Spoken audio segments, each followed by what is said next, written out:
Wow. Knights defeat the Storm, 26-18. If this wasn't a game, if this wasn't a reward for all the grittiness that the Knights have shown this year for most of the season, I'm not here.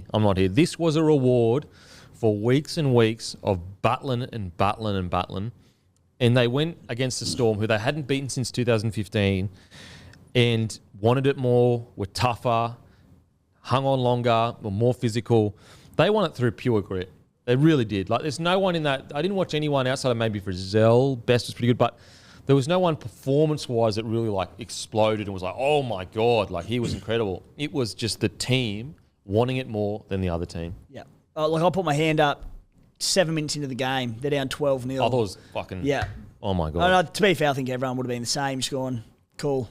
The Knights put scores on, what was it, the Tigers and the Doggies or something. They get a decent team and, again, back to square one. Not only did they fight back to get back in the game, they won it and won it relatively comfortably, you'd say. Yeah. What a terrific win for them. You talk about like clubs going well, good for the game. How good did the atmosphere seem up at Newcastle in that game? The crowd was going bonkers. Yeah. I love how G'd up the players got after the win. Like you said, how badly they wanted it. You could see how badly it was like they wanted to go, no, like we're not going to put some scores on some lesser teams. We can compete. We can, be in the hunt for finals football, which they all of a sudden are. Whether or not they can bridge themselves to get into the top 8, I don't know. But this was such an enjoyable watch. Yeah, I loved it. So happy for Knights. They've gone through so much this year and every right for them to be sitting at the bottom of the table. Like when you talk about, it was early in this year, their star fullback and captain was overseas getting checked up as to whether he could play rugby league ever again. Now he's back, he's playing outstanding rugby league. And, Adam O'Brien was on the chopping block at the start of the year. Matter of fact, you could have argued that he was the closest to getting moved on at the start of the year.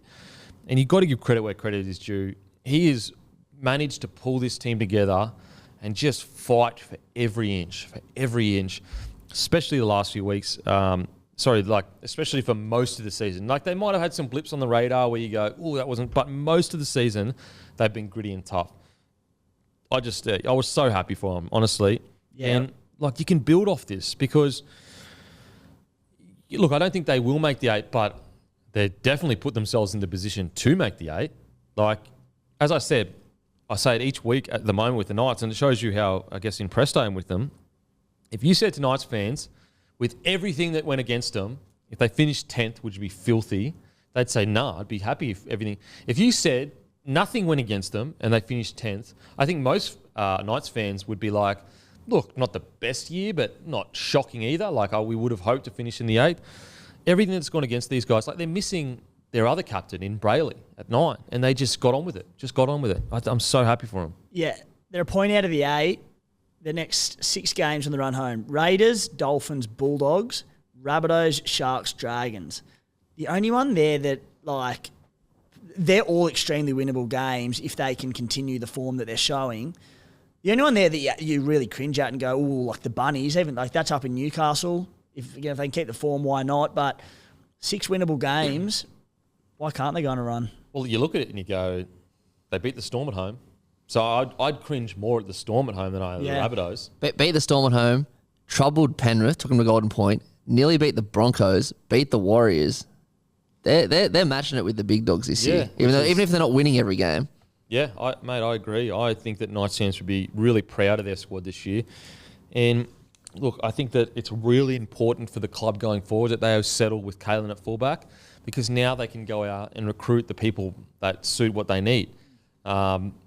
We've spoken about it quite a lot, but whether Phoenix does develop into the player we think he is, maybe they go out and get a 9. If Brayley, seeing how he goes, obviously if Brayley's fit, he's that 9. Do they get a 6? Do they not get a 6? They're just in a good, strong position where you go, okay, a little bit of recruitment in the market, and all of a sudden they are sitting in the 8, which is exciting. Whereas, 4 weeks into the season, I thought they were bottom 4 for sure. No doubt in my mind, I was like, mate, this is going to be a disaster year for them. But they've made the right adjustments, and they're sitting 10th. Kalyn Ponga, once again, I'm just loving his progression as a leader. geez, he looks like such a mature person, such a mature player compared to, the last few years. Like, he's really taken it upon himself to be the main guy for them and make sure that he's impacting games every game. Yeah. I remember I mentioned last week how I think they should be left side dominant because of how lethal that left edge is. And I don't detract from what I said, but there was a moment there and it was Dane Gagai coming back into the side and he had that amazing little tip on for Dom Young. Yeah. And I sort of had a closer look at it. Let's compare the pairs of these two edges. Fitzgibbon versus Frizzell, then you've got Best versus Gagai, Margie versus Dom Young. They've got strike across the whole field. Like I said, I love their left edge and I think they should continue hammering that left edge, but they can score from anywhere. Yeah. And I think Dom Young's going to be a big loss. Now, apparently they've recruited to try and fill that void, and obviously Lockie Miller might be able to play there. But, geez, Dom Young and Greg Marju especially, I think he's been outstanding this year. Yeah, okay, defensively might have a few reads here or there, but, geez, he's consistent in attack. Like, he will bang out 150 to 200 metres every single game. Yeah, I got some good numbers around Marju's defence, and this is so pleased to be able to read these numbers out, and it only tells a small part of the story, a glimpse of the picture, as we know. But so they're coming into the season. We sat there and went, why has Greg Marju not played more than all that? Well, we didn't. It's because of his defence. Pretty poor defensive reads, few missed tackles, yada, yada. Their left edge this season is conceding only 30% of their tries compared to the right edge being 43%. Granted, Dom Young's not necessarily been known for his defensive prowess either, but it only gives a little bit of a glimpse into the full picture of a winger. They only play a small part in a whole defensive edge. But look at try causes. In 14 games, Greg Marju has only had 8 try causes. Make of this stat what you will, but essentially contributing to a try down your edge or through you directly. That puts him 31st in the NRL for wingers this season for try causes. And he's played in 14 games, which is pretty substantial. So credit to him. Maybe the myth's gone. Maybe it's a myth to say now. Credit to him because he's gone out, obviously worked on his defence. Shout out to the Knights defensive coaches, Adam O'Brien. We want to see him keep it up, but it's so pleased to read that out. I love to hear that. And I love to be able to have a podcast where, even we're guilty of it, where we're almost waiting for him to have a poor read because we're so, that's the opinion that we had at the start of the year. But to be able to hear that start and be able to let everyone know, like, these are the reality. Like, maybe he no longer can be tarnished with that, but his defence. Maybe it is, no, he's just a bloody good winger now. Not at the moment, we can't. No, it's so good to see. He is so crucial. The game that he didn't play, geez, they missed him so much. I think it was about 3 or 4 weeks ago. And to be that crucial to the side, he wouldn't be on that much coin, I don't think. No. And you look at that backline. I personally believe that backline at its best, I know Dom Young's leaving, but let's just assume he's staying. That backline at its best can be as good as any backline in the comp. It's incredible when they're on. Yeah, absolutely. In regards to, other players, Tyson Frizzell, geez, hasn't he hit I actually think since signing at the Knights, he hasn't had a bad year, in my opinion. Now, there's been years where he's been just solid and obviously had some injuries here or there, but this year's definitely his best year. He's been great, hasn't he? Like, he fought his way back in Origin. Yeah.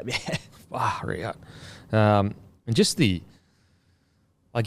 the point of attack and difference that he brings to them, to be able to throw to him and just go, you know what, we're just going to throw it to Tyson. He's going to get his quick play of the ball or good meters, and we're just going to move forward off that. So important. They've got they're so exciting to watch at the moment, the 90s. They're throwing the ball around. There's a lot of second phase play, but they'll do a lot of crabbing across field and going around looking for runners, but there's bodies in motion all over the place. If someone is crabbing across field, someone's coming underneath, there's blokes running lines outside, the effort areas are all there for all to see. I'm loving watching the Knights. Yeah, I think it's incredible, and I think Hastings hasn't got anywhere near the raps that he deserves this year. Imagine this side without Hastings.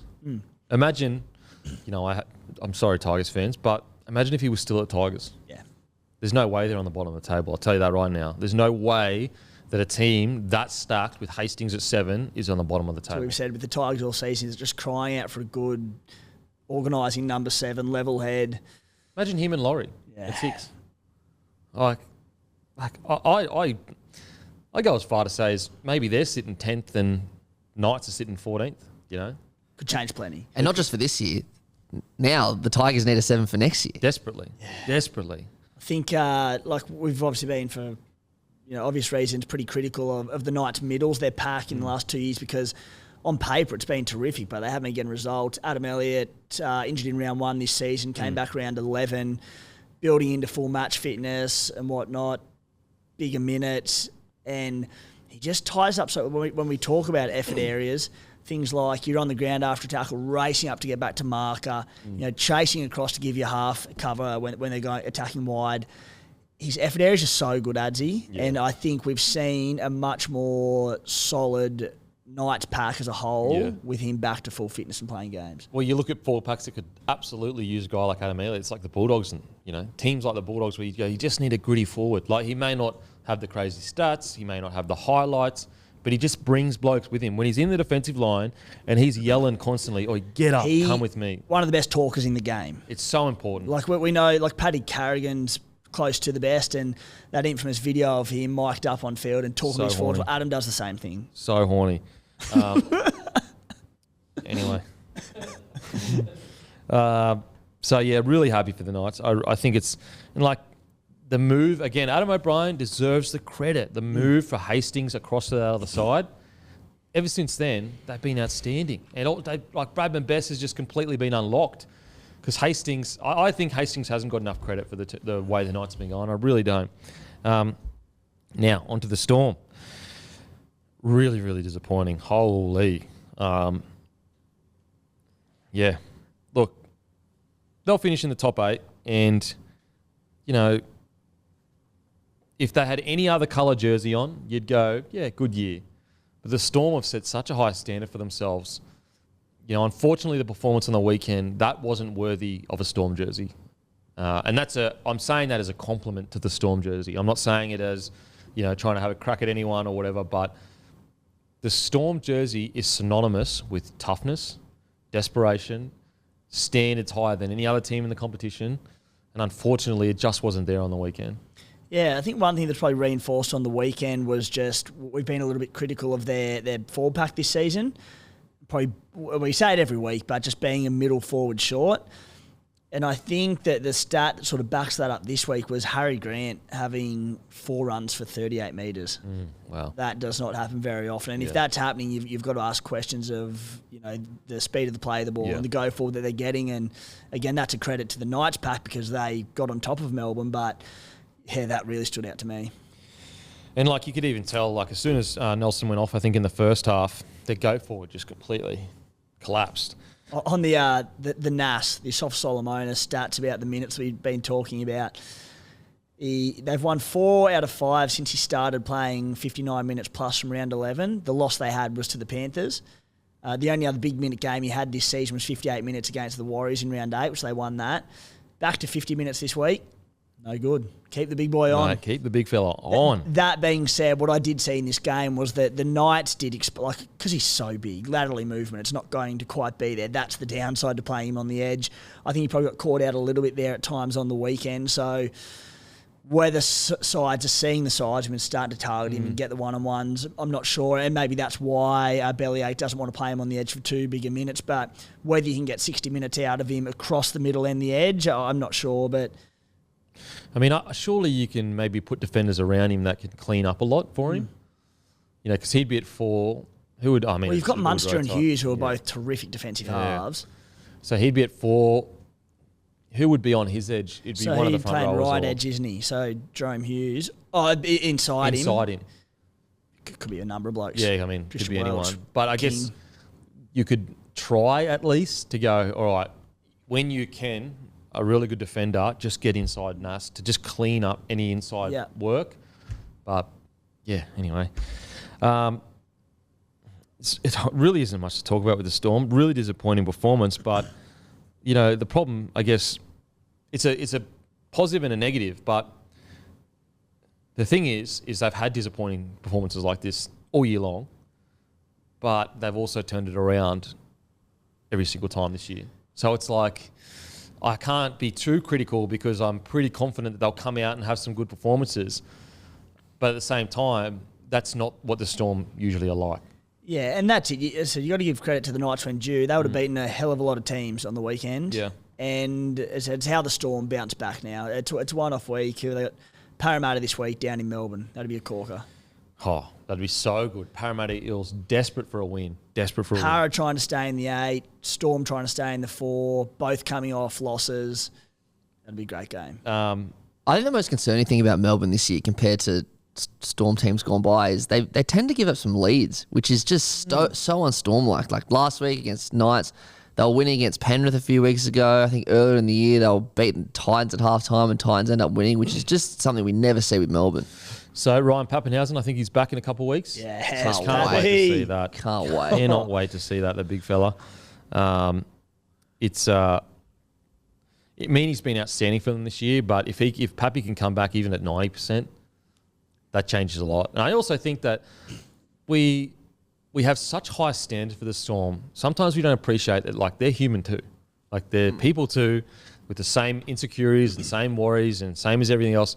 So, like, injecting a guy like Pappenhausen might be exactly what they need as a squad.